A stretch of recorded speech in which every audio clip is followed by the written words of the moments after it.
If we want the cycle to continue in order to produce glucose continuously and effectively for the plant, what is the basic requirement to run the cycle? Think about it. The basic requirement in order to initiate the cycle involves the incorporation of carbon dioxide to the substrate RuBP. And so, for the continuous carbon fixation or carboxylation, a continuous supply of RuBP, ribulose bisphosphate, is required within the stroma. Because without RuBP, the C3 or the Calvin cycle will not initiate, and hence there will not be any synthesis of glucose. Therefore, some molecules from the glyceraldehyde 3-phosphate will regenerate RuBP, ribulose bisphosphate. How this will happen? Let me explain this to you. Now comes the third step of the Calvin cycle. So far, after reduction, we had 2 molecules of glyceraldehyde 3-phosphate. And as you know, it is a triose or a 3-carbon phosphate. It means that in total, there are 6 carbon atoms present within these 2 molecules. So what will happen? Out of these 6 carbon atoms, 5 carbon atoms will participate in the regeneration of RuBP, the third phase of the Calvin cycle, while the remaining 1 carbon from the glyceraldehyde 3-phosphate will get involved in the synthesis of glucose. Now, if you notice it very carefully, you will see that only 1 carbon from glyceraldehyde 3-phosphate has been used so far in the synthesis of glucose. But since glucose is a 6 sugar molecule, it will require 6 carbon. And for that very reason, we can say that from 1 turn of the Calvin cycle, only 1/6 molecule of the glucose is produced. And so, if we'll do the math in our heads, we'll at once know that 6 turns of the Calvin cycle is actually required to produce 1 molecule of glucose. And we will explain this in detail later in this lecture. Now, in order to regenerate ribulose bisphosphate, 1 ATP is required during this step as well. And why do you think is that? See, each molecule of glyceraldehyde 3-phosphate has a single phosphate molecule. But if you look at ribulose bisphosphate, it has 2 phosphate molecules, and so to regenerate ribulose bisphosphate, 2 phosphates are required. And the phosphate is supplied by the utilization of the ATP which has been produced during the light reactions. And so, for the regeneration of ribulose bisphosphate, 1 ATP is further required in the Calvin cycle. Now let's see, in 1 turn of the Calvin cycle, how many ATP molecules from the light reactions are utilized. First, I want you people to look at the figure and then guess it all by yourself. Count the number of ATPs which have been utilized during this Calvin cycle. You've guessed it right. 3 ATPs have been used during 1 turn of the Calvin cycle. 2 were used during the reduction phase and 1 was used in regeneration of the ribulose bisphosphate. Now let's talk about NADPH. How many NADPH have been utilized during a single turn of Calvin cycle? Take your time and look at this figure very carefully. So, as you figure it out, there are 2 NADPH molecules which have been used during 1 turn of the Calvin cycle in order to reduce the 3-phosphoglycerate into glyceraldehyde 3-phosphate. Earlier we discussed that 1 turn of the Calvin cycle only gives 1/6 molecule of the glucose, which meant that the Calvin cycle had to run 6 times in order to make 1 molecule of glucose.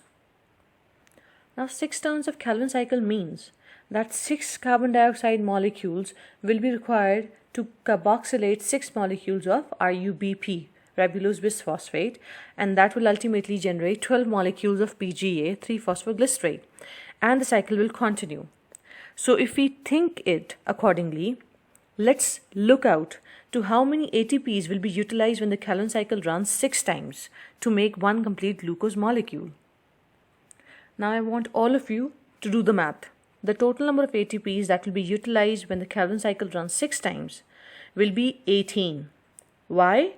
As 3 ATPs were used in a single turn of Calvin cycle. So if we multiply 3 by 6, what we will get? We'll get 18 ATPs. That is the correct answer. Similarly, we can also calculate the number of NADPH molecules which will be utilized when the Calvin cycle runs 6 times. Since you already know that in one turn of the Calvin cycle, 2 NADPH were used. So how many NADPH molecule will be utilized if the Calvin cycle turns 6 times? We'll multiply 2 by 6 and the answer will be 12 NADPH molecules. Now if you have observed the Calvin cycle very carefully, you might have seen that the Calvin cycle actually directly do not produce glucose, that is C6H12O6. Rather, it produces a 3-carbon sugar or carbohydrate, which is glyceraldehyde 3-phosphate. So, previously we talked about that for making one molecule of glucose, which is a 6-carbon sugar, the Calvin cycle has to run 6 times. So now think about it. How many times the Calvin cycle must run to produce glyceraldehyde 3-phosphate or PGAL, which is a 3-carbon sugar? Let me give you a hint. For making 6-carbon sugar, the Calvin cycle had to run 6 times. So how many times the Calvin cycle will run to produce this 3-carbon sugar, which is produced ultimately by the Calvin cycle and which then participates in producing the glucose? Think about it. I think all of you might have guessed it right. Yes, it will be 3 times. That is, 3 molecules of carbon dioxide will get fixed in 3 turns of Calvin cycle to produce 1 molecule of PGAL, glyceraldehyde 3-phosphate. Now let's make the cycle as well. That is, we'll see how the 3 molecules of carbon dioxide gets fixed to produce a molecule of glyceraldehyde 3-phosphate, G3P or PGAL. In the first step, 3 molecules of carbon dioxide gets fixed with 3 molecules of 5-carbon sugar, that is ribulose bisphosphate, and the reaction, as you already know, got catalyzed by Rubisco. Now we have already gone through all these steps, but we are now looking at these steps in case of how the 3 molecules of carbon dioxide are being fixed to produce 1 molecule of glyceraldehyde 3-phosphate.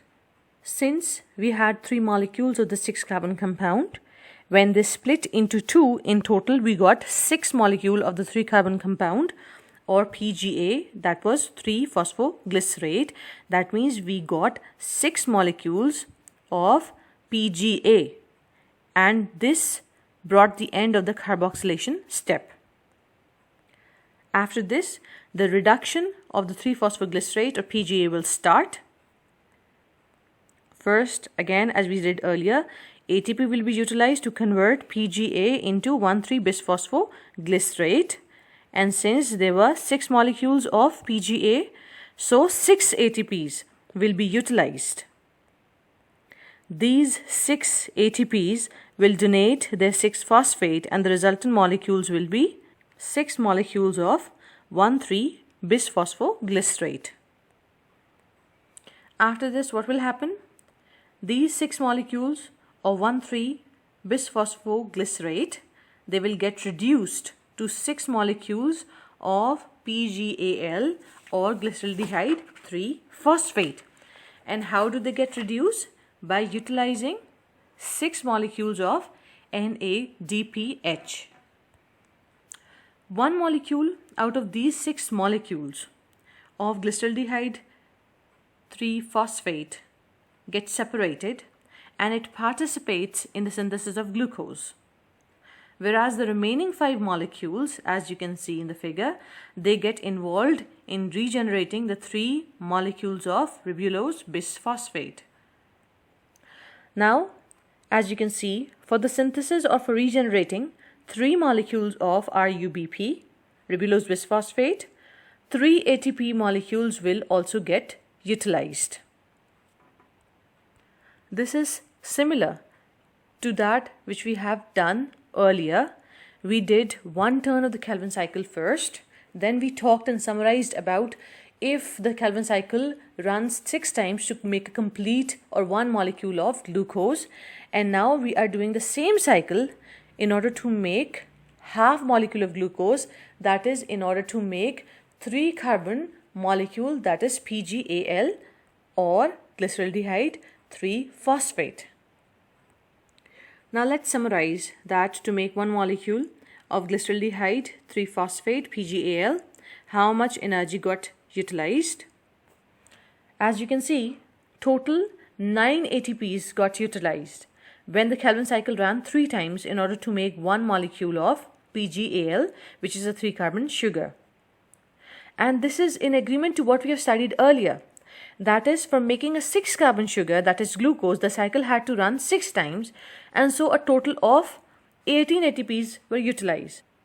But now, since we are running the cycle 3 times in order to make 1 molecule of a 3-carbon sugar, so half of the ATPs are produced, that is, in total 9 ATPs are produced. Similarly, 6 NADPH got utilized in making 1 molecule of the 3-carbon sugar PGAL.